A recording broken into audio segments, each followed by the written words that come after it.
আল্লাহর হাবিব বললেন মুস্তাদরাকে হাকিমের হাদিস, সিনতান লা তুরাদ্দান, দুই দোয়া আল্লাহ কখনো ফিরিয়ে দেন না। কোরআনকে নাজিল করছে কে? নাজিল কি উপরের থেকে হয় না নিচ থেকে?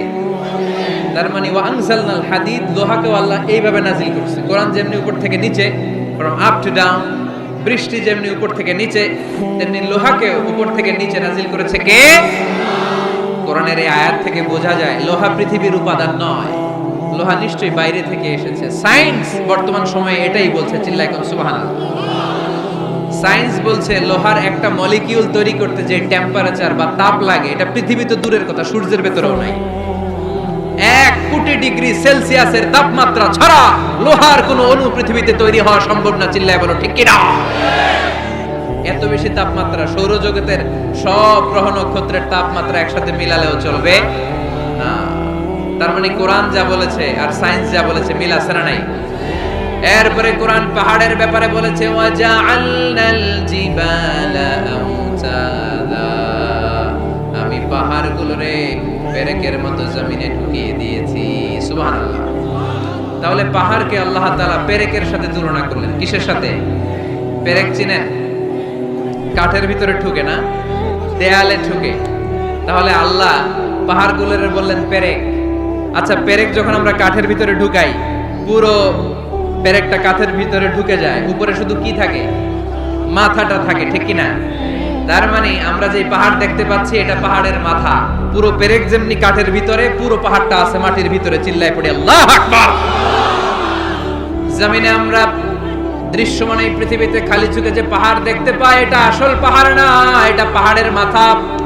যেমনি পেরেক যখন কাঠের ভিতরে ঢুকে দেই, পুরো পেরেকটা কাঠের ভিতরে ঢুকে যায় কি যায় না? পেরেক নিয়ে যখন আমি হাতুড়ি দিয়ে মারলাম, পুরো পেরেকটা কই যায়? কাঠের ভিতরে, তাই না? তার মানে খালি চোখে যে পাহাড় দেখি, এটা পেরেকের মাথা যেমনি একটু দেখা যায়, এটা পাহাড়ের মাথা।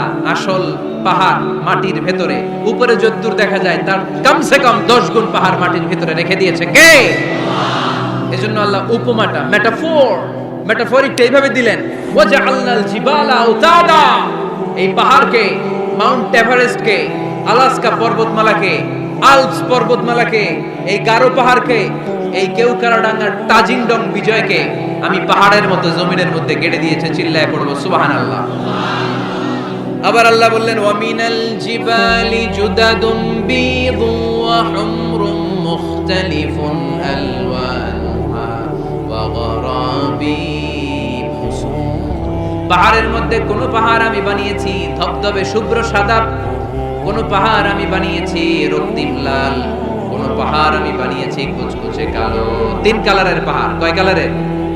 মৌলিকভাবে ধবধবে শুভ্র সাদা পাহাড়, অথবা রক্তিম লাল পাহাড়, অথবা কুচকুচে কালো পাহাড়। আপনি পৃথিবীর পাহাড়গুলো নিয়ে যদি গবেষণা করেন, বিভিন্ন রঙের পাহাড় আপনি দেখবেন। আমি তো পৃথিবীর অনেক জায়গায় পাহাড় দেখেছি। মিশরে আমি তুর পাহাড়ের চূড়ায় উঠেছি। ওখানে যেখানে মুসা আলাইহিস সালামের কাছে আল্লাহ নূরের তাজাল্লি দিয়ে ফোকাস করেছেন, পাহাড়টার নাম তুর পাহাড়। 2 বার আমি উঠেছি এটার চূড়ায়। উঠতে আমার অনেক কষ্ট হয়েছে। ওখানে উঠে ফজরের সালাত পড়ে আমি খেয়াল করে দেখলাম তুর পাহাড়ের আশেপাশের পাহাড়গুলো কোনোটা খয়েরি, কোনোটা কালো, কোনোটা লাল, কোনোটা ধূসর। আল্লাহু আকবার। এক এক পাহাড়কে এক এক রং দিয়ে তৈরি করলো কে? পৃথিবীতে চায়না নামে একটা দেশ আছে না? চায়না একটা শহর আছে গানজু, কি নাম? আজকে যে গুগল করবা, the গানজু city located in China, চায়নাতে অবস্থিত গানজু শহরে একটা পাহাড় আছে। এই পাহাড়ের নাম রেইনবো মাউন্টেন। কি নাম? মানে রংধনুর পাহাড়। রংধনুর কয় রং? সবাই কন, আরো জোরে। 7 রং না? আমরা ছোটবেলায় মুখস্থ করতাম, বেনিয়া সহকলা, বেনিয়া সহকলা। এই 7 রঙের পাহাড় ওখানে দেখা যায়। এক জায়গায় 7 রঙের পাহাড়। সুবহানাল্লাহ কইতে পারলেন না? মজা করে বানালো কে? সুনানে তিরমিজি আর মুস্তাদরাকে হাকিম, মুসনাদে আহমদ ইবনে হাম্বলের হাদিস। আল্লাহ যখন পৃথিবী বানালেন, এই পৃথিবীটা ঘোরার পাশাপাশি কাঁপাকাঁপি শুরু করে দিল। এই পৃথিবীর কাঁপাকাঁপি বন্ধ করার জন্য রব্বুল আলামিন পৃথিবীর মধ্যে পাহাড় কেটে দিলেন। 7টা tectonic plate, 7 tectonic plates creates the mountain range on earth। 7টা টেকটনিক প্লেট আল্লাহ দিলেন। পৃথিবী সৃষ্টি করার পরে পৃথিবী কাঁপে। আল্লাহ পাথর দিয়ে পেরেক মারলেন, পৃথিবী আর কাঁপে না। সুবহানাল্লাহ। ফেরেশতারা দেখে তো অবাক। ফেরেশতারা বলে, আল্লাহ পাহাড়ের এত শক্তি, পাহাড় গেড়ে দিলেন পৃথিবীতে, আর পৃথিবী কাঁপে না। হাল মিন খালকিকা আশাদ্দু মিনাল জিবাল, আল্লাহ আপনার সৃষ্টির মধ্যে পাহাড়ের চেয়ে শক্তিশালী কি কিছু আছে? আল্লাহ বললেন, না আছে। আল হাদিদ, লোহা। লোহা পাহাড়ের চেয়ে শক্তিশালী, কারণ লোহা পাহাড়ে মারলে পাহাড় ভেঙে যায়, ঠিক কিনা? ফেরেশতারা আরো অবাক, লোহা এত শক্তিশালী? হাল মিন খালকিকা আশাদ্দু মিনাল হাদিদ, আল্লাহ তাহলে লোহার চেয়ে শক্তিশালী মনে হয় কিছু নাই, আছে?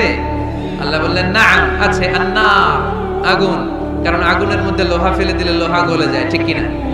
ফেরেশতারা তো আরো অবাক। ফেরেশতারা বলে, তাই নাকি? আগুন এত শক্তিশালী, তো হাল মিন খালকিকা আশাদ্দু মিনান নার, আল্লাহ আপনার সৃষ্টিতে আগুনের চেয়ে শক্তিশালী কিছু আছে? আল্লাহ বলে, আছে। আলমা, পানি, কারণ আগুনের মধ্যে পানি ঢাললে আগুন পাওয়া যায়।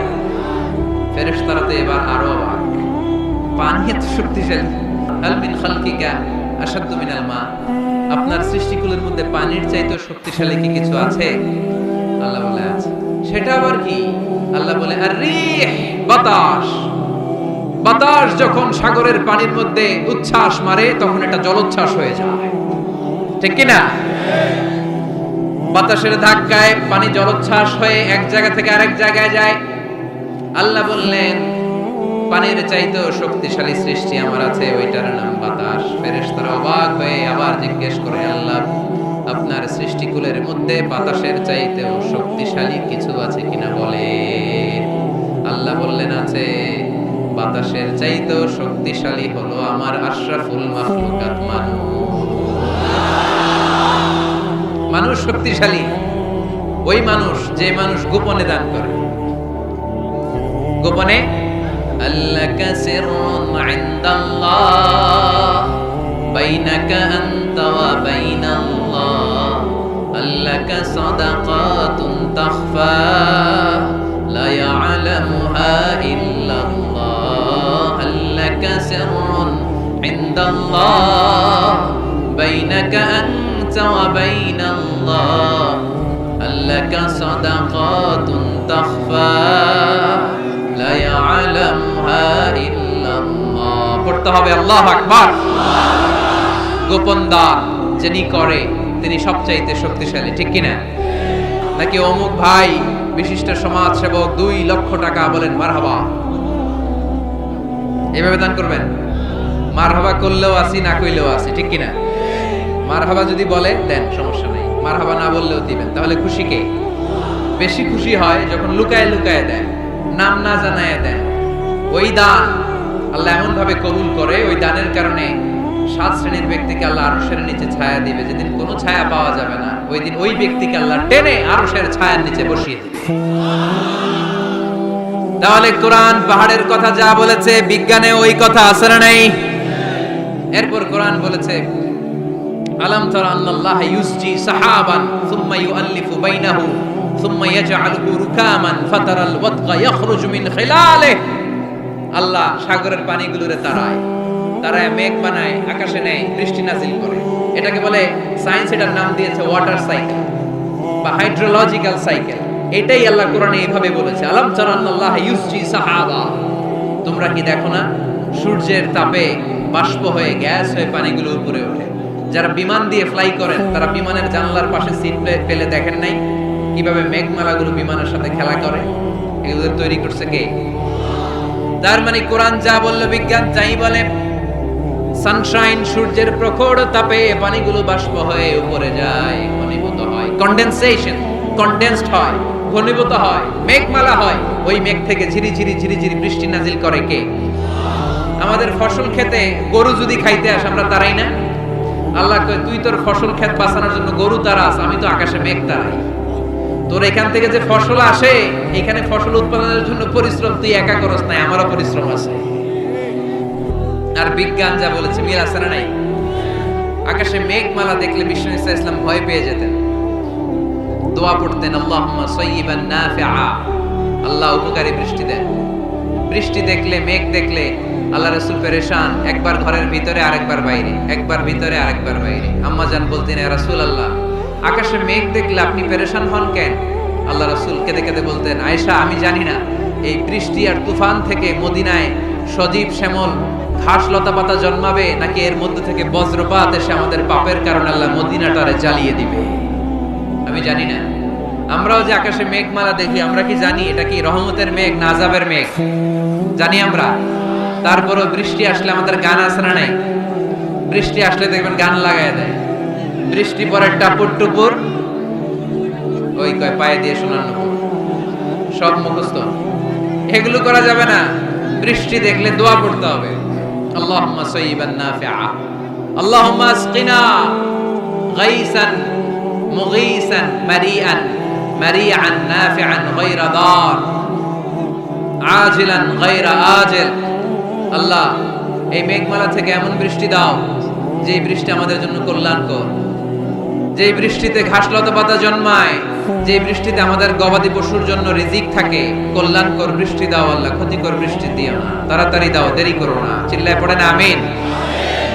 আল্লাহর হাবিব বললেন, মুস্তাদরাকে হাকিমের হাদিস, সিনতান লা তুরাদ্দান, দুই দোয়া আল্লাহ কখনো ফিরিয়ে দেন না। কয় দোয়া? এক হচ্ছে ইনদান নিদা, আজানের পরে যে দোয়াটা করা হয়, আজান আর একামতের মাঝখানে দোয়া, আজানের সময় দোয়া, এই দোয়া আল্লাহ ফিরিয়ে দেয়, একটা গেল। দুই নাম্বার হচ্ছে তাহতাল মাতার, বৃষ্টির নিচে দাঁড়িয়ে দোয়া করলে ওই দোয়া কবুল করে কে? আর আমরা বৃষ্টির নিচে দাঁড়িয়ে আঁকা বাঁকা মেঠো পথে কোন রূপসী হেঁটে যায়, আছে না নাই? বৃষ্টি আসলে আমরা ভাবুক হয়ে যাই, দরজা জানলা বন্ধ করে দিয়ে অনেকে গান বাজনা ছেড়ে দেয়, হিন্দি গান লাগায় দেয়। তো জন্য বৃষ্টি নাজিল হলে আমরা যেন আল্লাহর কাছে দোয়া করি। বৃষ্টির সময় দোয়া করলে ওই দোয়াটা কবুল করে কে?